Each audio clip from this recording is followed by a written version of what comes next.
থাইল্যান্ডের রাজা মহা ভাজিরালঙ্করের জ্যেষ্ঠ কন্যা রাজকুমারী বাজরা কিতিয়াভা মাহিদল মারা গেছেন।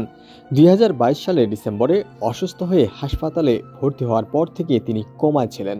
বৃহস্পতিবার সন্ধ্যায় ৪৭ বছর বয়সে তার মৃত্যু হয়।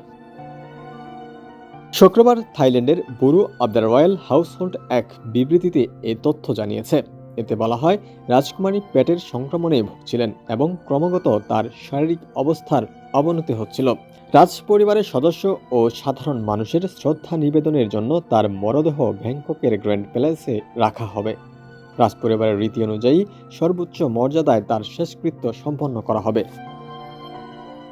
২০২২ সালের ডিসেম্বরে পোষা কুকুর নিয়ে হাঁটার সময় হঠাৎ অজ্ঞান হয়ে পড়েন রাজকুমারী। চিকিৎসকরা পরে জানান, মাইক্রোপ্লাজমা সংক্রমণের কারণে তার হৃদস্পন্দনে গুরুতর জটিলতা দেখা দিয়েছিল। প্রিন্সেস ফা নামে পরিচিত ভাজরা কিতিয়াবা ছিলেন রাজা ভাজিরালঙ্করের প্রথম স্ত্রী সোয়াম সাওয়ালির একমাত্র সন্তান।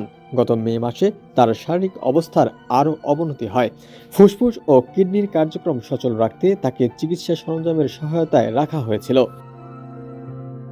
আইনজীবী ও কূটনৈতিক হিসেবে প্রশিক্ষণপ্রাপ্ত বাজরা কিতিয়াভা যুক্তরাজ্য, থাইল্যান্ড ও যুক্তরাষ্ট্রে পড়াশোনা করেন। তিনি যুক্তরাষ্ট্রের কর্নেল বিশ্ববিদ্যালয় থেকে আইন বিষয়ে ডিগ্রি অর্জন করেন এবং পরে অস্ট্রিয়ায় থাইল্যান্ডের রাষ্ট্রদূত হিসেবে দায়িত্ব পালন করেন।